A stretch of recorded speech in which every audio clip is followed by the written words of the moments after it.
2 Samuel pasal 23. Perkataan Daud yang terakhir. Inilah perkataan Daud yang terakhir.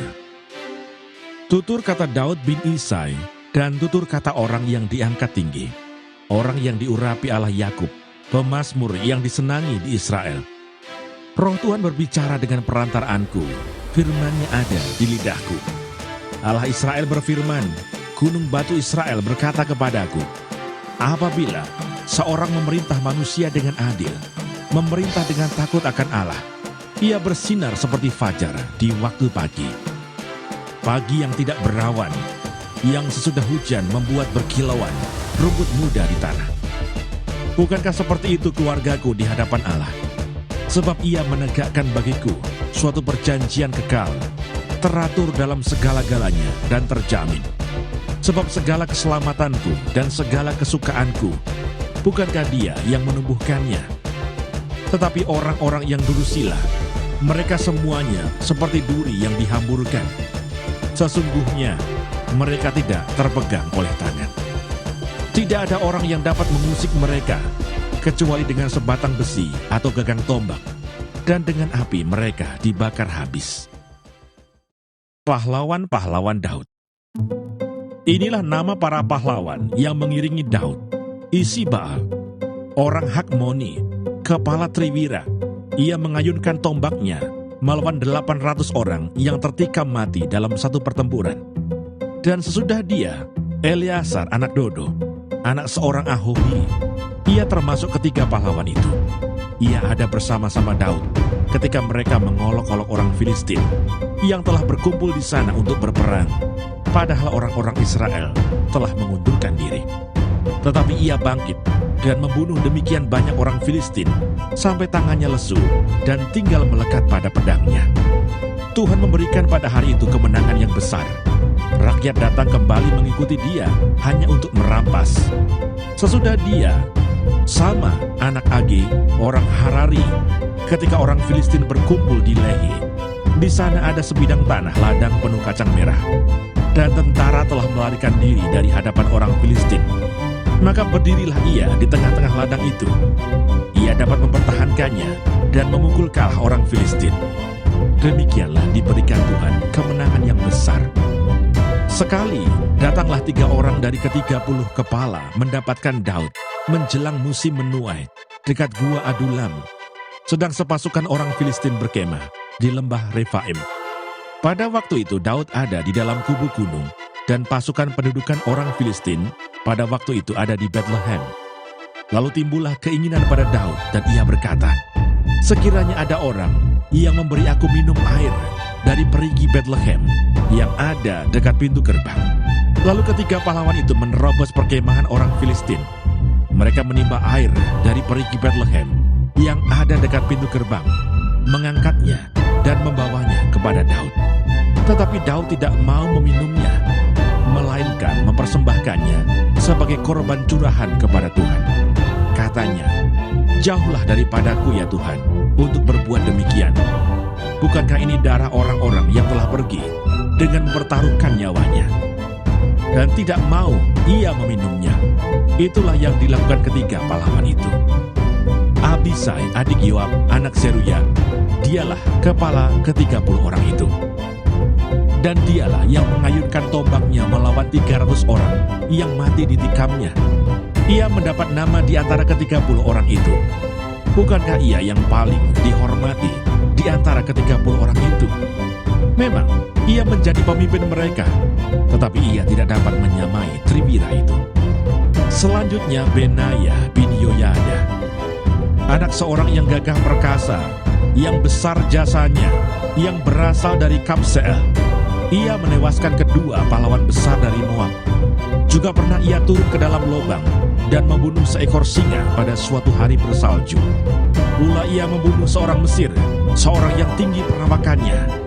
Di tangan orang Mesir itu ada tombak, tetapi ia mendatanginya dengan tongkat, merampas tombak itu dari tangan orang Mesir itu, lalu membunuh orang itu dengan tombaknya sendiri. Itulah yang diperbuat Benaya bin Yoyada. Ia mendapat nama di antara ke-30 pahlawan itu. Di antara ke-30 orang itu, ia paling dihormati, tetapi ia tidak dapat menyamai Triwira, dan Daud mengangkat dia mengepalai pengawalnya. Asael, saudara Yoab, ada di antara ke-30 orang itu. Selanjutnya, Elhanan bin Dodo dari Bethlehem, Sama orang Harod, Elika orang Harod, Heles orang Palti, Ira anak Ikes orang Tekoa, Abieser orang Anatot, Mebunai orang Husa, Salmon orang Ahohi, Maharai orang Netofa, Heleb anak Baana orang Netofa, Itai bin Ribai dari Gibea orang Benyamin, Benaya orang Piraton, Hidai dari lembah-lembah Gaas, Abialbon orang Bet Araba, Asmawet orang Bahurim,Elyahbah orang Saalbon, Yashen orang Guni, Yonatan anak Sama orang Harari, Ahiam bin Sarar orang Harari, Elifelet anak Ahasbai orang Maakah, Eliam anak Ahitofel orang Gilo, Hesrai orang Karmel, Pairai orang Arbi, Yigal bin Natan dari Soba, Bani orang Gad, Zelek orang Amon, Naharai orang Beerot, pembawa senjata Yoab anak Zeruya, Ira orang Yetri, Gareb orang Yetri, Uriah orang Het, semuanya 37 orang.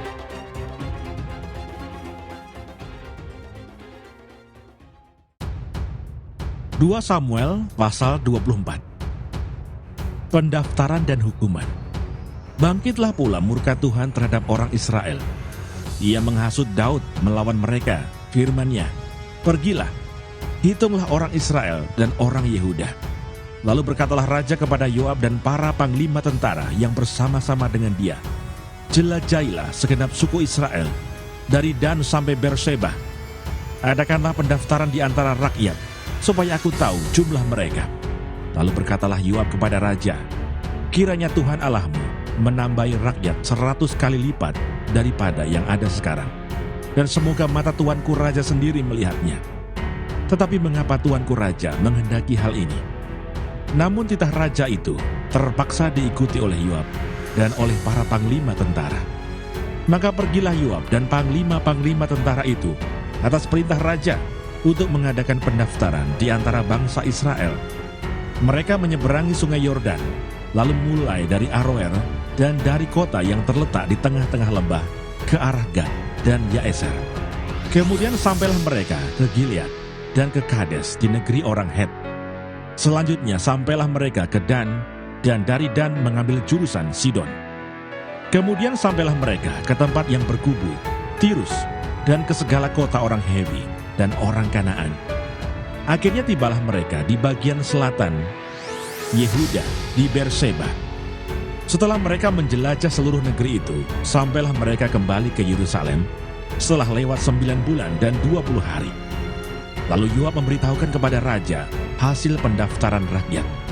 Orang Israel ada 800.000 orang perangnya yang dapat memegang pedang, dan orang Yehuda ada 500.000. Tetapi berdebar-debarlah hati Daud setelah ia menghitung rakyat, lalu berkatalah Daud kepada Tuhan, "Aku telah sangat berdosa karena melakukan hal ini. Maka sekarang Tuhan, jauhkanlah kiranya kesalahan hamba-Mu, sebab perbuatanku itu sangat bodoh." Setelah Daud bangun daripada waktu pagi, datanglah firman Tuhan kepada Nabi Gad, pelihat Daud demikian, "Pergilah, katakanlah kepada Daud, beginilah firman Tuhan, 3 perkara kuhadapkan kepadamu. Pilihlah salah satu daripadanya, maka aku akan melakukannya kepadamu."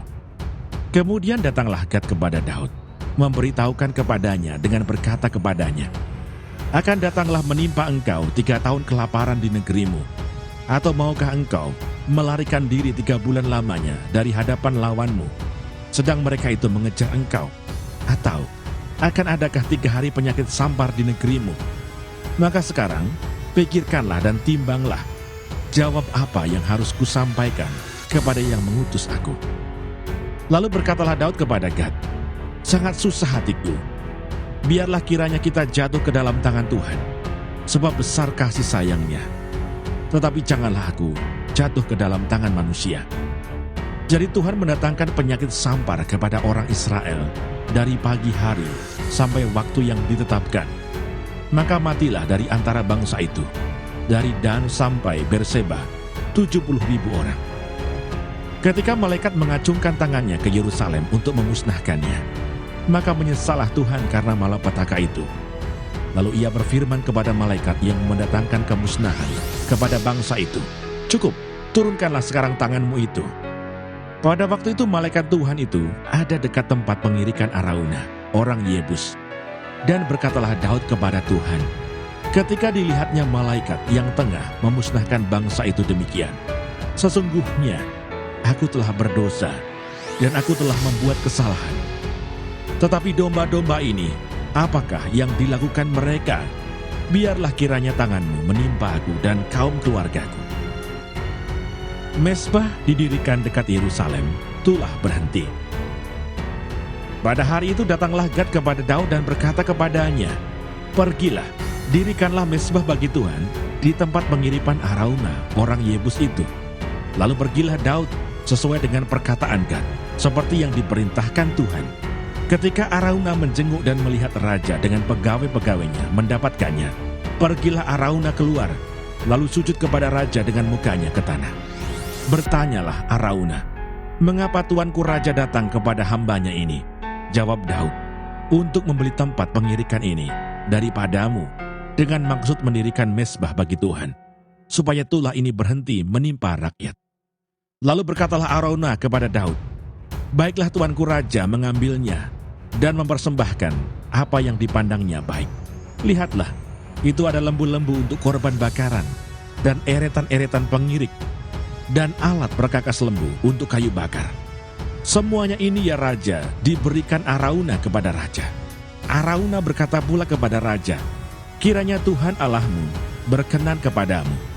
Tetapi berkatalah raja kepada Arauna, "Bukan begitu, melainkan aku mau membelinya daripadamu dengan membayar harganya, sebab aku tidak mau mempersembahkan kepada Tuhan Allahku korban bakaran dengan tidak membayar apa-apa."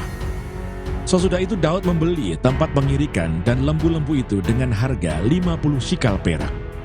Lalu Daud mendirikan di sana mezbah bagi Tuhan dan mempersembahkan korban bakaran dan korban keselamatan.